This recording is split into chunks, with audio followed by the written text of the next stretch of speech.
La mobilisation continue. Faut pas oublier qu'aujourd'hui, il y a des lycéens marocains qui ont appelé à des manifestations un peu partout dans les lycées marocains, en référence au 23 mars 1965. Il y a eu d'autres manifestations qui sont prévues un peu partout dans le Maroc. Dimanche prochain, le mouvement du 20 février, section Casablanca, appelle à une autre manifestation. Et pour le moment, on attend encore les communiqués qui appellent aussi à des manifestations un peu partout dans le Maroc. C'est un peu toute la société civile aussi, à qui, socio-professionnels, à qui on retransmet aussi à travers nos revendications et nos manifestations. Eux aussi, ils ont le même souhait aussi de changement. C'est chaque catégorie professionnelle qui aujourd'hui, comme le CHU, qui vont aussi faire des manifestations. On est l'avenir, on est le futur du Maroc. On va être nous-mêmes les garants de cette transition démocratique. On souhaite vraiment être les garants. On n'est pas là pour être politisé, on ne peut pas être un parti politique, on n'est pas là pour ça. On est là pour garantir une vraie transition démocratique. Et on le sera, jusqu'au bout. Après, tout dépendra de l'attitude du palais, tout dépendra de l'attitude du Mersen, qui un coup fait de la répression et un coup disparaît de la rue, qui un coup intimide les gens et un coup fait des annonces qui vont relâcher des détenus politiques. Ils jouent aussi avec nos nerfs, mais il n'y a pas de problème. On est vraiment déterminés. La mobilisation elle ne cesse de grandir. L'opinion publique en soi, on ne sait pas trop ce que ça veut dire parce que au final, on a une image dans les chaînes de télé qui est complètement fausse, et après, quand on vient à la réalité, elle est tout autre. Tous les Marocains se plaignent en public. Ce qu'on leur a permis aujourd'hui, c'est de faire ils se plaignaient en privé. Ce qu'on peut maintenant faire, c'est se plaindre au public. Il y a plusieurs personnes, il y a des parlementaires qui soutiennent aussi et qui manifestent eux-mêmes en tant que personnes. Ils sortent, ils manifestent et qui écrivent plein d'articles. La parole se libère aujourd'hui, c'est déjà une bonne chose. Mais on veut de vrais actes, on attend de vrais actes. Et on restera mobilisé, on multipliera, on intensifiera l'action pour qu'on ait enfin le droit à une vraie transition, à un vrai changement démocratique. C'est ce à quoi on aspire. Une idée, si vous avez encore des questions.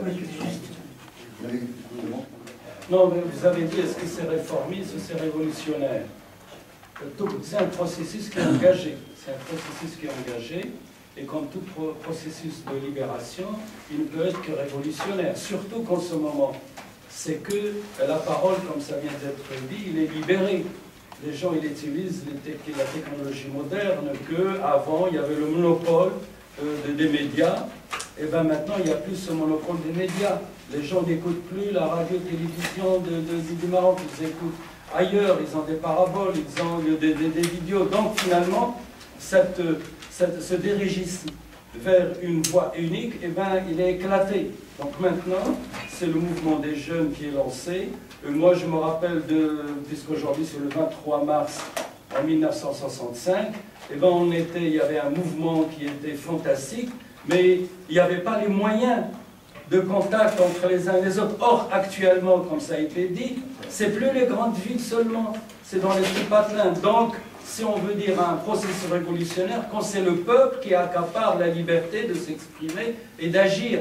Donc il y aura un rapport de force. Si serait certain, comme ça vient d'être bien clarifié, que le pouvoir va utiliser la répression, et les spécialistes dans ce genre, puis il y a des petites ouvertures pour gagner du temps. Donc à ce moment-là, ça dépend si l'avant-garde, parce qu'on peut l'appeler comme avant-garde, dans notre peuple actuellement, cette jeunesse, si elle pousse, eh bien, il y aura un rapport de force qui sera vers la liberté et la démocratie. Nous sommes complètement mobilisés, par exemple, s'il y a la moindre arrestation, on est tout de suite au courant avec le nombre de personnes, et les jeunes vont chercher les personnes du commissariat avec des avocats pour les sortir. On n'a plus la même attitude qu'avant. On est vraiment déterminés, on compte bien y arriver. Oui, excusez-moi, mais je considère que je n'ai pas une réponse, la réponse précise que j'avais demandé tout à l'heure sur la question de l'attitude des partis politiques. J'ai bien entendu que les mouvements de jeunesse avaient rejoint le mouvement de ces partis, mais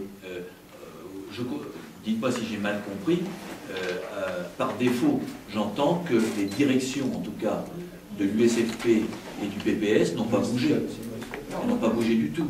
Elles n'ont rien dit.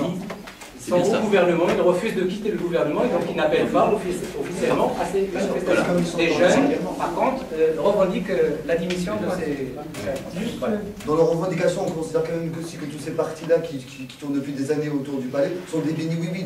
Donc on sait clairement qu'après le discours, d'ailleurs on s'était amusé à écrire leur réaction avant le discours. Et ça a été à peu près la même chose, c'était extrêmement marrant parce qu'on avait publié un discours historique, ce genre de phrases-là. C'est exactement ce qui ressort. Donc ce blabla qui nous font systématiquement avaler, on le connaît maintenant par cœur, donc on connaît nos réactions. Par contre, ce qui est intéressant à voir, c'est les militants de la jeunesse qui, eux, sont maintenant en population. Et c'est ce qu'on cherche, parce qu'on souhaite aussi le renouvellement des partis politiques. Si on cherche une alternance, parce qu'on n'arrête pas de nous questionner sur l'alternance, il n'y a pas d'alternance au Maroc. La plupart des gens, ce qu'ils aiment bien dire, il n'y a pas d'alternance au Maroc. Et l'alternance, on ne l'arrête pas de laisser faire. C'est les mêmes gens qui sont toujours à la direction des mêmes partis depuis longtemps et qui sont juste là pour leur propre intérêt. Ce sont des gens qui sont affairistes, ils sont là pour ça. On ne va pas donner de petits de la base facile, donc le Premier ministre, vous pouvez bien placer 4 personnes de sa famille au gouvernement, sans aucun problème. 7 dans le gouvernement, de sa famille, 7. 7 personnes dans des Une famille, versus Maroc. Traversée versus Maroc. Voilà, traversée, on peut faire bien le parallèle.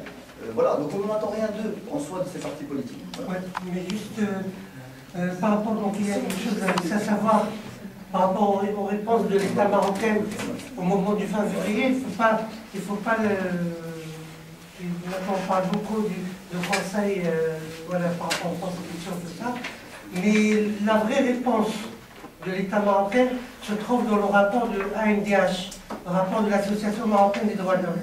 Vous aurez tout un tableau de toutes les répressions, de toutes les arrestations, l'assassinat de Karim Chaïd, donc Fadoual, ah oui, donc vraiment, il y a tout, mais on n'a pas le temps de, voilà, de faire le détail, des jugements, de peines de jugement qui vont jusqu'à 10 ans, 12 ans même. C'est vraiment, c'est une vraie réponse de l'État marocain par rapport à ce qui se passe actuellement au Maroc. Donc, depuis le 20 février jusqu'à aujourd'hui, on a une centaine d'arrestations. Et il y a une dizaine de peines qui vont jusqu'à 10 ans même, maximum, et pour 4 ou 5 personnes. Donc vraiment, c'est les vraies réponses de l'État marocain au demande du moment du 20 février. Et je vous laisse bien sûr le temps de vous lire tous les tableaux que vous avez devant vous.